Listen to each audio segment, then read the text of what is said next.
Ô Renan, quais são os principais projetos? Você deve ter 1 milhão de sonhos, que falta 1 milhão de coisas para melhorar o Brasil, né? Mas pensando nos pontos principais, quais são os que você vai mais se empenhar em melhorar no Brasil e como? Por ordem do que precisa ser feito. Tá. Vamos colocar aí. Pensa assim, você já viu aquela coisa dos pirâmide de Maslow, que são a pirâmide das necessidades humanas? Isso. E embaixo é tipo sobrevivência. Que é basicamente assim, você não ser devorado por um bicho na pradaria, você não morrer de fome, você cuidar das suas necessidades fisiológicas. Então, o que é o básico? Eu tenho que destruir o crime organizado, porque as pessoas têm medo de andar na rua. Tá, então segurança é o principal. É o básico, sem segurança eu não resolvo nada. Tá. A maior parte das pessoas que vivem em áreas que precisam de ajuda, as pessoas pobres, essas áreas estão tomadas pelo crime. Então o Estado não consegue interferir a contento porque tem um bandido armado ali. Eu preciso destruir o bandido armado. Eu preciso fazer as pessoas pararem de ter medo. Isso ser feito rápido. E você acha que esse, além de ser o mais importante, é o mais difícil? Não. Não? A real não é difícil destruir o crime organizado. É bem mais fácil do que a gente imagina. O problema é que a gente se esforça em perder pro crime organizado. O problema é que a gente não tem leis, a gente montou todo um sistema penal que facilita o cometimento de crime, facilita o bandido ser reincidente, ir pra cadeia e voltar. Na maior parte dos casos ele nem pego facilita o menor entrar pro crime. A gente facilita tudo. E facilita a existência dessas facções. Então nós temos que alterar, do ponto de vista nacional, os marcos legais na legislação penal, lei de execuções penais, e passar o que a gente chama de direito penal do inimigo, que é um instrumento que isola, faz um corte em quem é o que a gente chama de inimigo, que são os membros das facções, que eles dispõem de menos direitos de defesa, e aí o Estado vai pra cima deles, destrói esses caras. Paralelamente, que nós precisamos, uma reforma econômica que permita a gente baixar os juros e baixar as alíquotas de impostos no médio prazo. Tá. E aí você começa a ter um influxo de investimentos maior no Brasil. Mas tem como diminuir imposto? Tem. Não tem, assim, ó, candidato que vier aqui, fala pra você que dá pra diminuir o imposto na hora, tá mentindo. Tá. É picaretagem. Por quê? Porque o Brasil, a relação dívida-PIB, ou seja, o percentual que a dívida nossa tem com relação ao PIB, que é tudo que a gente produz, tá aumentando muito. Então a gente tá indo pra uma escalada de quebra, de calote. Então a situação fiscal, a situação de grana, de gestão de grana do Brasil, tá muito ruim. Então, o que a gente precisa fazer? A gente precisa diminuir os gastos. Quando você diminui os gastos, você consegue suprir as despesas, você contrai menos dívida, você consegue pagar a própria dívida, a curva da dívida diminui. Tá. Ao fazer isso, a expectativa de que você vai conseguir pagar suas dívidas, você é um mestre nisso, né? Você está trabalhando muito nessa área de fazer as pessoas entenderem vamos dizer, a própria matemática financeira da própria vida. Se a pessoa ela se torna um bom pagador, ou ela tem a expectativa de se tornar um bom pagador, ela tende a contrair dívida com agentes que vão cobrar um juros menor dela. Se a perspectiva dela ser um mau pagador, ela vai cair na mão de um agiota. Que é o único que vai querer emprestar para uma pessoa de alto risco. Essa é a lógica que funciona com o governo. Então, se o governo está com a dívida dele aumentando, a relação dívida-PIB está subindo, significa que ele vai dar calote. Aí para ele conseguir rolar a dívida dele, ele tem que pagar um juros muito alto, senão ninguém quer rolar. E cada vez o buraco fica mais profundo. E aí você entra nesse ciclo. Pra resolver isso é só cortando despesa. Então a maior causadora do tanto de dívida que o Brasil tem é o tanto de despesa pública. Exato. Que envolve tudo. Especialmente o que a gente chama de despesa obrigatória. Que seria o quê? Despesas obrigatórias são despesas que você não consegue alterar. Assim, o presidente não fala, eu vou gastar um pouco menos agora com isso aqui, com isso aqui, isso aqui. Na verdade, a maior parte do orçamento brasileiro ela é de despesa obrigatória.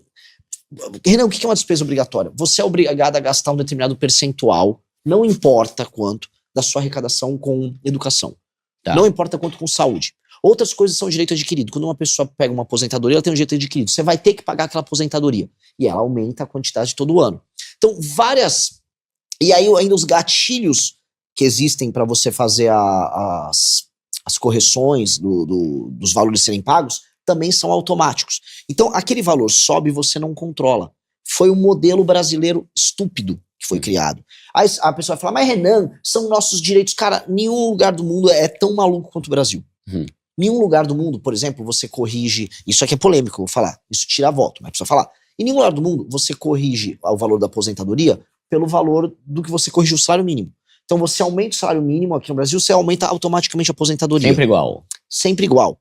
O percentual que aumenta. Se aumentou R$1 aqui, você vai aumentar cada R$1 que você aumenta no salário mínimo são 430 milhões a mais de despesa. Caramba. Então, se aumenta R$100, a coisa vai dar dezenas de milhões. Então, essa trajetória, portanto, ela é uma trajetória que vai aumentando os gastos sem você conseguir controlar. Tá. O que a gente precisa fazer é quebrar os gatilhos que vão aumentando esses gastos o tempo todo, que aí essa despesa obrigatória diminui. Tá. Que esse é o problema. O grande problema do Brasil é esse. É uma despesa obrigatória descontrolada. E tudo isso é colocado na Constituição. Então, para você mexer na maior parte dessas coisas, tem que mexer na Constituição. Tá. Foi um modelo horroroso que a gente criou, que não é igual a quase nenhum lugar no mundo. Tá. Eu fui apresentar o modelo brasileiro para um americano que trabalhava com orçamento na Casa Branca. Um jovem brilhante, chama Sam. Brilhante, brilhante, brilhante. Ele me falou, cara, eu estudo orçamentos nacionais, vocês têm o pior do mundo. Eu nunca vi uma coisa dessa. E porque assim, em nenhum lugar, a partir do momento que todos os gastos são obrigatórios, o presidente não faz nada. Que é o caso brasileiro. O presidente não consegue executar nada. Ele não consegue investir, ele não consegue ter um plano. Porque todos os gastos estão amarrados. Uhum. E aí, quem controla esse gasto amarrado? Em geral, os sindicatos, as organizações do funcionalismo, que já estão amarradas ali e não querem mexer nisso. Uhum. Então, isso aí fez com que o Estado brasileiro não funcione. O Estado brasileiro é um Estado que não é funcional. E eu acho que esse é um problema que precisa ser mexido. Se a gente mexe nessas despesas obrigatórias, racionaliza elas, aí vai sobrar espaço para quê? Para duas coisas. O governo investir. Porque, novamente, se você diminui a despesa e aí você tem uma arrecadação a mais, uma parte desse valor vai pagando a dívida e outra parte desse valor, ele fica direcionado a você investir em várias áreas. Tá. E aí entra uma parte que a gente pode arrumar nossa infraestrutura com isso. Só que tem ainda um outro efeito. Se o governo ficar com fama de bom pagador, os juros caem. Uhum. Com os juros caindo, o que acontece com o investidor? Todo investidor, até um investidor humilde, ele investe. Em Uhum. vez de ele comprar título do tesouro, ele começa a investir na bolsa. Uhum. Ele começa a investir em ações, começa a valer mais a pena você investir em ações. Um cara que é um capitalista, um cara que é um banqueiro, vamos colocar aí, ou um investidor, ele fala, vou botar minha grana em título do tesouro ou eu vou construir uma fábrica. Uhum. Porque os juros mais baixos permitem isso. Sim. E do outro lado, você consegue também fazer uma curva de queda dos impostos. Porque se os seus gastos não são tão grandes e você tem uma economia ficando mais quente, você arrecada mais sem a despesa crescer tanto. Logo, você pode abaixar o imposto. Tá. Que é isso que eu quero fazer. Tá. E aí, dentro disso, que a gente ainda tá na Mas você questão da entendeu o reforma. ponto? Assim, não é Entendi. fácil fazer isso. que Eu tô falando. imagino. Sim. Isso aí assim, a gente vai mexer com o interesse de um monte de lobby. E as pessoas vão xingar. Vai ficar tudo, não, mas isso aqui não dá pra mexer. Isso não dá porque aqui no Brasil, infelizmente, isso dá muita raiva, cara. Todo mundo quer ser a exceção. Todo mundo quer uma O do exceção. contra, né? Todo mundo quer ser exceção. Tipo assim, não, ó, vai fazer essa regra pra todo mundo, mas pra mim tem que ser diferente. Não, pra mim, mas eu sou diferente. E aí ferra tudo. Só que aí você vai ter que ter aquele monte de gente que vai ser a favor da sua ideia também, né? Que é os 300 e pouco lá, né? Que Precisa convencer o parlamento e a sociedade brasileira, e todo mundo precisa entender que se não fizer isso, o Brasil acaba. Sim. Se não fizer isso, o Brasil acaba. Nós estamos indo para uma rota de colisão que é orçamentária, é moral. Esses dias eu vi um artigo do presidente do Tribunal de Contas da União falando, né? Se o Brasil continuar do jeito que tá, daqui a 5 anos a gente não vai conseguir mais pagar as aposentadorias. E foi o próprio presidente do TCU que falou isso, né? Olha, é exatamente. Lembra que eu falei da relação dívida-PIB? Que a dívida tá subindo muito? Não vai conseguir. Tá. Vai dar default, vai dar calote. Só que pergunta para as pessoas se elas estão ligando para isso. Ou pergunta para os políticos. Pergunta se algum dos outros candidatos a presidente, pré-candidatos a presidente, Lula, Flávio, Zema, Caiado, estão falando disso nessa mesma intensidade. Uhum. Porque tira voto.